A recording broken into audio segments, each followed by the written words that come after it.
Now, the National Security Committee of Cabinet met in Canberra here yesterday to finalise details of this planned rescue of 16 women and 42 children from those camps in northeastern Syria. The group are widows and children of Australian terrorists who went overseas to fight for ISIS or Islamic State. Now, there are serious concerns, of course, about the rehabilitation and the ability of these people to reintegrate back into our society. Here's what the opposition leader, Peter Dutton, told me on the show last night.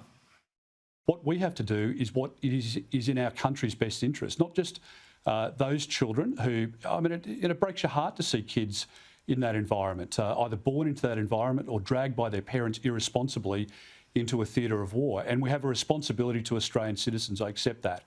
But the resources that are required by Australian Federal Police and by ASIO to monitor somebody 24/7, I mean, you're talking literally millions of dollars each year on each individual case. Let's bring in our regular expert child and adolescent psychologist, Clare Rowe, who joins me from Sydney. Good to talk to you again, Clare. We read today that these women and children are likely to go into custody when they first arrive here, while legal matters and control orders, possibly charges, are laid.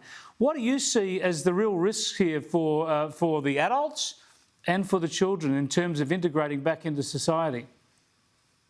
Yeah, thanks, Chris. It's a very complex and difficult issue, and I think the children really are at the centre of this, because I think if you ask most Australians, and most Australians are pretty good at the pub test, I think really they have their doubts about some of these wives and women who are saying, of course, that they were forced to flee to Syria to fight with their husbands. But most Australians can't bear the thought of some of these children staying in these camps. It's my understanding there's about 40 of them that are eligible for repatriation under this policy, and most of those are under 6 years old.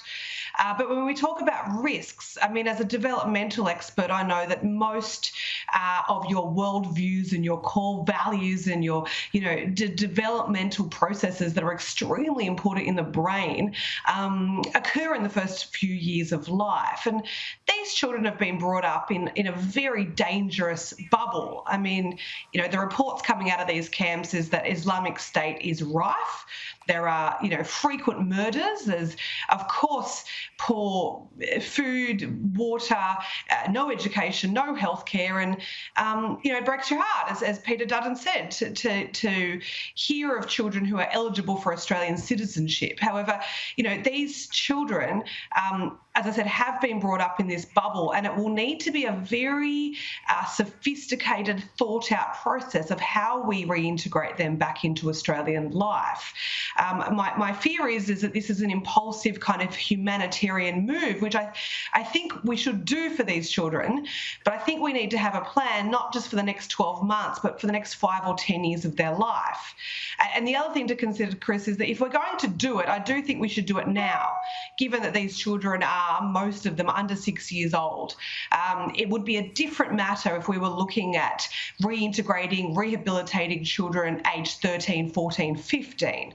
The chances of doing that are quite slim, obviously just based on the time that they've spent in that bubble. But I think, we do have world experts in Australia, world terrorism experts, child psychology, psychiatry, paediatricians need to come together as a highly specialised team to look at these individual cases. Yeah, it's a fascinating area. It's the old Jesuit maxim, isn't it? Give me the child till they are 7 and I'll show you the adult. But just very briefly, their extended families back here in Australia will be crucial in all of that, won't they? Oh, absolutely. And I think, of key is obviously social integration.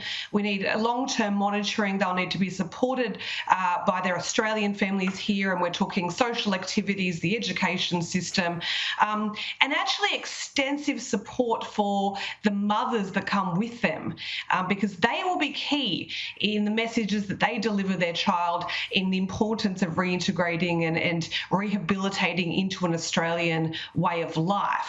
And all those opportunities need to be provided to those families. Yeah, great insights there, Clare. Thanks so much for joining us. It's going to be a really difficult project, and a lot of good hands and good minds and good hearts are going to need to be involved. That is Clare Rowe, who is an adolescent and child psychologist.